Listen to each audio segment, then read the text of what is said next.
Miksi karhunkierroksella matka katkeaa? Kaikki sanoo, että mäet tappaa vauhdin, mutta se ei välttämättä ole koko totuus. Tänään ei puhuta sisusta tai asenteesta, vaan pureudutaan ultrajuoksuun insinöörin keinoin. Katsotaan datan kautta, miten tuo reitti selätetään, ettei sä päädy DNF-tilastoon. Tällä videolla käydään läpi onnistuneen suorituksen rakennuspalikat. Ensin vauhdinjako ja fysiikka, eli paljonko energiaa oikeasti kuluu. Sitten pyöritellään vähän kaavoja reitin haastavuuden arviointiin, katsotaan tankkausta, huoltoja, suolaa kautta natriumia sekä pureudutaan vatsaongelmien syihin. Lopuksi vedetään homma pakettiin herkkyysanalyysin kautta. Pieni varoitus tähän alkuun kuitenkin. Mä olen insinööri, en lääkäri. Tämän videon yksityiskohdat perustuu fysiologiaan, tieteeseen ja mun omaan dataan ja siihen apuun, mitä mä oon saanut asiantuntijoilta. Ultrajuoksu on kuitenkin extreme-laji. Tässä on paljon yksilöllisiä eroja. Se, mikä on totta 9/10, ei välttämättä ole totta sulle. Kokeile itse, tee itse omat päätöksesi. Jos sun vatsa on aina solmussa, niin hae siihen ammattiapuun. Tiede on vielä nuorta näissä asioissa. Monikaan näistä jutuista ei ollut tällainen 15 vuotta sitten. Eli on ihan mahdollista, että tänään ollaan väärässä ja huomenna tiedetään jotain enemmän. Mutta näillä puheilla mennään itse asiaan. Nämä datat on peräisin karhunkierroksen 2025 editiosta. Silloin oli kohtuullinen keli koko yön sateesta huolimatta. Suhtautukaa näihin datoihin ja esimerkkeihin siis yhden vuoden juttuina, ei mitään takeina tulevasta. Kuvaan on merkitty keskimääräiset maalintuloajat kaikille matkoille, eli tästä on DNF:t suoritettu jo pois. Mutta tosta näet, minkä pituinen reissu siellä sun matkalla on odotettavissa. Ja kaikki mitä seuraavaksi puhutaan perustuu enemmän aikaan kuin kilometreihin. Sykealueesta sen verran pohjille, että tuossa 1. ja 2. mennään suuri osa ultramatkoista. Alle 4 tunnin pikamatkalla voit ihan hyvin painaa tuolla 3. ja 4. mutta 30 tunnin reissussa se tuskin onnistuu. Tämä on mun suoritus karhunkierroksen 83 vuodelta 2025. Kun sä katot tätä tai jonkun muun sykekäyrää, joka laskee tuolla loppua kohti, niin se ei tarkoita, että lopussa oltaisiin otettu iisisti ja matka olisi ollut helppoa, vaan ihan päinvastoin. Se kuvastaa sitä, että sä oot repinyt itsestäsi aivan kaiken irti, mitä otettavissa oli. Lihaksisto on niin riakaleina, ettei se pysty enää tekemään töitä, eikä sydän sen takia pumppaa verta maksimilla, vaikka sä miten puskisit. No minkä takia lihakset loppuu kesken? Mä kävin fysioterapeutin labrassa juoksemassa voiman tunnistavalla matolla.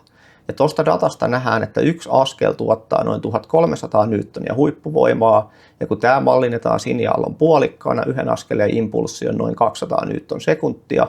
Mun pystysuuntainen liikehdintä tasaisella maalla on noin 8 senttiä, ja ihmiskehon hyötysuhde on suunnilleen 25 pinnaa, mikä ei ole muuten edes hirveän hyvin harjoitettava ominaisuus. Näillä arvoilla yksi askel kuluttaa energiaa noin 280 joulea tai 280 wattisekuntia, kummasta nyt tykkää. Käytännössä tämä on täsmälleen sama asia kuin että mä nostasin 67 kilon kahvakuulaa 8 senttiä ilmaan 10 700 kertaa tunnissa. Tämän mekaanisen työn seurauksena palaa yli 700 kilokaloria tunnissa. Tämän mittauksen mä oon tehnyt 2 eri tapaa. Sorviston labrassa ja nyt tällä fysioterapeutin juoksumatolla. Molemmat näyttää hyvin tarkalleen samaa lukua, eli tämä on aika uskottava. Ja tämä on vasta tasaisen vauhdin perushinta normaalikelissä, normaali asfaltilla ja niin edespäin. Tässä on mun 25 vuoden juoksu mallinnettuna. Sininen alue on peruskunto-osuus ja keltainen kuvaa pitkän suorituksen aiheuttamaa hidastumista. Tästä kuvasta näkyy hyvin, että karhunkierros ei ole erityisen tekninen paikka. Siellä ei ole ollut montaa kohtaa, missä mun olisi pitänyt vauhtia hidastaa. Noin mäet tietenkin erottuu kuvasta, eli niissä tahti hidastuu. Jotta me voidaan tehdä sulle samanlainen kuvaaja, niin meidän pitää ottaa GPS-matka kilometreinä ja lisätä siihen nousujen ja laskujen vaikutukset. Peruskaava menee niin, että 100 nousumetriä vastaa yhtä tasamaan kilometriä ja 300 laskumetriä vastaa yhtä tasamaan kilometriä. Karhunkierroksen 83 tulee siis 107 kilsaa tasamaa vastaavuutena ja tuolle 107 kilsalle meidän pitää se loppuaikaennuste laskea. Hidastumisen arviointiin voidaan käyttää tämmöistä Riegelin kaavaa. Kaavan alkuperäinen 1,06 eksponentti on aikanaan kehitetty ihan eliitille, kun haluttiin ennustaa esimerkiksi 5 kilometrin testijuoksun perusteella puolimaratonin tulosta. Ultralle suositellaan usein vähän karumpaa 1,25 eksponenttia, ja mä oon itse huomannut, että mulla 1,15 eksponentti toimii erittäin hyvin tämmöisessä juostavassa maastossa, kuten karhunkierros. Nyrkkisääntö on, että mitä suurempi eksponentti sulla on, sitä enemmän sä hidastut ajan pidentyessä ja sitä enemmän sun peruskunnossa olisi vielä kehitysvaraa. Ja tähän kaavaan liittyy semmoinen huomautus, että tämä on matemaattinen malli ja malli toimii vaan reunaehtojen sisällä. Jos maasto on sulle juostavissa, niin tämä kaava toimii erittäin hyvin. Mutta jos maasto on sulle liian vaikeaa, niin että sä et pysty siinä juokseen, vaikka joku muu pystyisikin, niin tämä kaava toimii todella huonosti. Kulmakorjattu vauhti on vakiokaasupolkimen asento. Ei siis vakionopeuden säädin, vaan sun täytyy hidastaa ylämäkiin ja mennä alamäissä vähän kovempaa. Eli pyritään pitämään kaasupoljiin vakioasennossa tuolla mettässä. Tässä on mun omia mittauksia juoksumatolla siitä, miten mun syke tietyllä alueella korreloi eri nousukulmissa vauhdin kanssa. Tätä voi käyttää ohjearvona niihin omiin laskelmiin, että kun on jyrkkä mäki, niin vauhti voi olla tuplasti hitaampi. Ja miten saadaan selville, kauanko 107 kilometriin sitten menisi? No sitä ei onneksi tarvitse arvata, vaan me voidaan käyttää dataa apuna. Tehdään reilun mittainen testijuoksu kisatehoilla samankaltaisessa maastossa mielellään. Se voi olla sulla puoli tuntia, jos olet aloittelija, tai vaikka 2 tuntia, jos olet vähän kokeneempi. Ja ideana on pitää se kaasupoljin samassa asennossa ja katsoa, kuinka paljon sä joudut hidastamaan ton testijuoksun aikana. Ja sitten Riegelin kaavaa hyödyntäen arvioidaan se hidastuminen niille tunneille, mitä se reissu tulisi sulla kestämään. Jos sä juokset tämän testijuoksun paljon helpommassa maastossa kuin missä kisa on, niin kannattaa lisätä vielä 1,5 kertoimella sitä aikaa, koska sillä voi kääntää maantien poluksi. Viime vuonna mulla oli onni, koska töpöjalka oli huoltamassa mua ja mun pysähdykset oli todella lyhyitä. Ensimmäinen huolto 27 sekuntia, toisessa huollossa mä vaihdoin paidan, join teetä ja siinä meni melkein 4 minuuttia. Mä oon laskenut, että 100-mailisella mä säästän ainakin 45 minuuttia, jos töpöjalka huoltaa, koska se on niin tehokasta meillä. Tilastoja jos katsotaan, niin tyypilliset taukoajat on 5 ja 40 minuutin välillä 100-mailisilla ja muilla matkoilla tietysti vähän vähemmän.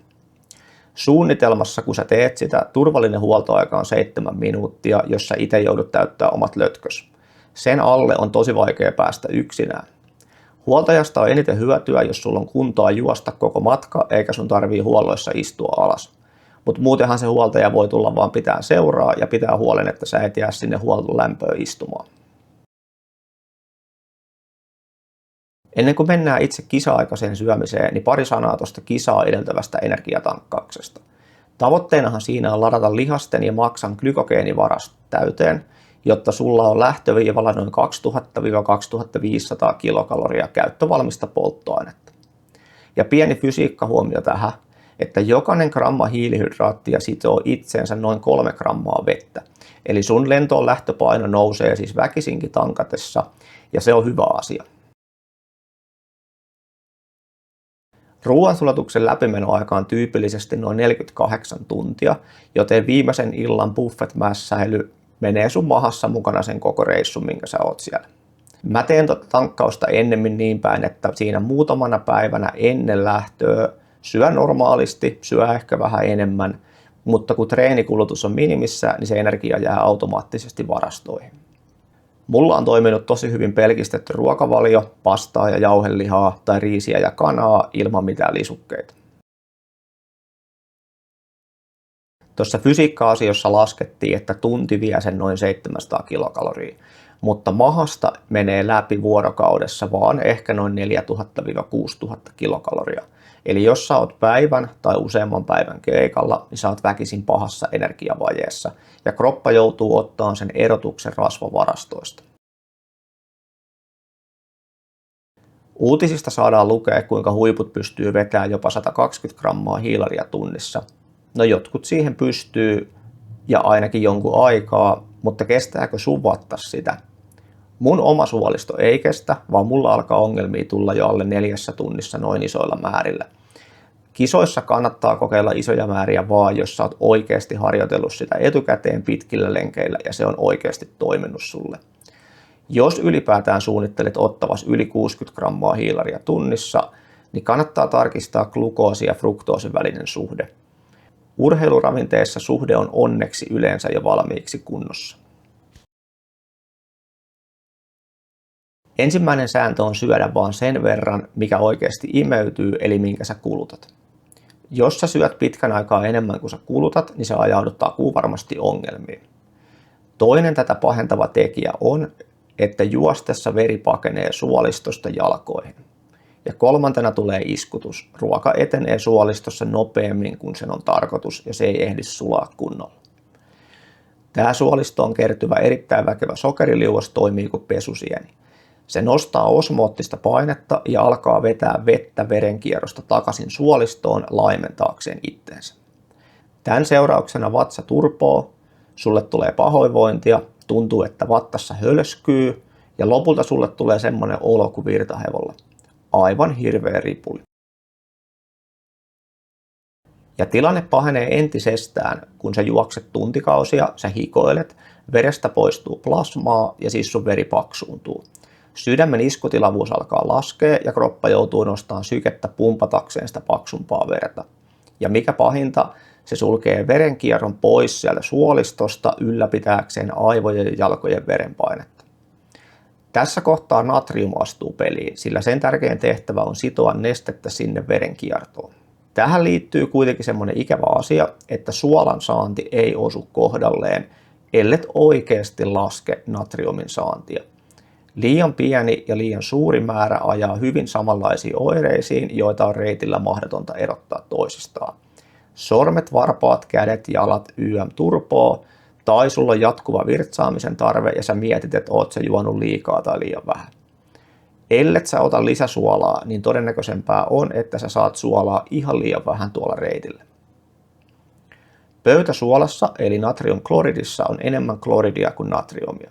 Jos urheilujuomassa on ilmoitettu pelkkä natriumin määrä, niin käytä sitä, koska se on silloin oikein. Jos taas siinä lukee vaan suola, niin pitää olettaa, että 2,5 on se kerroin, millä suolan määrä jaetaan, jotta saadaan natriumin määrä selville.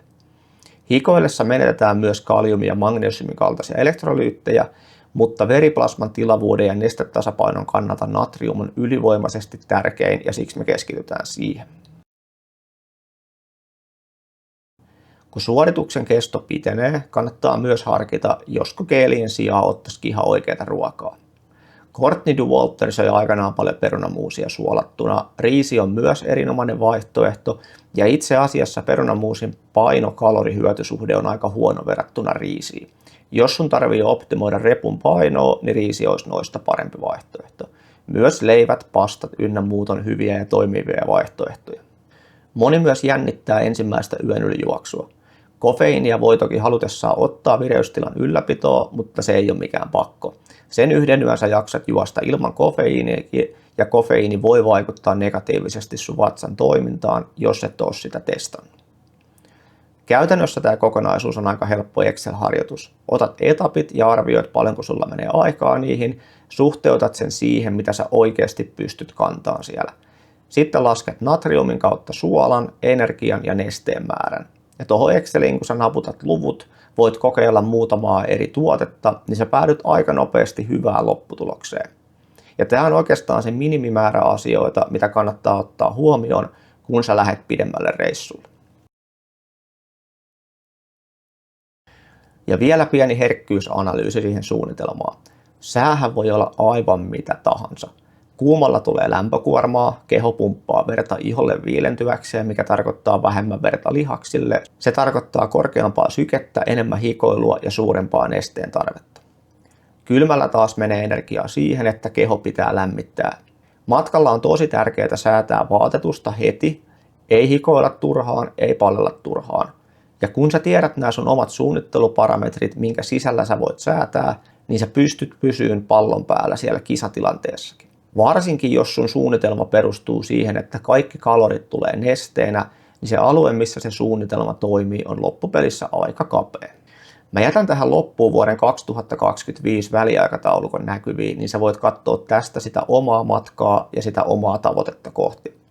Ja tässä mä muistuttaisin sen verran, että näistä taulukoista DNF:t on siivottu pois, eli kaikki nämä henkilöt on päässeet maaliin oman reissunsa. Nämä ihmiset ei välttämättä tehnyt niin hyvää suoritusta kuin minkä sä tuut tekemään, eli ainahan voi olla vähän optimistikin.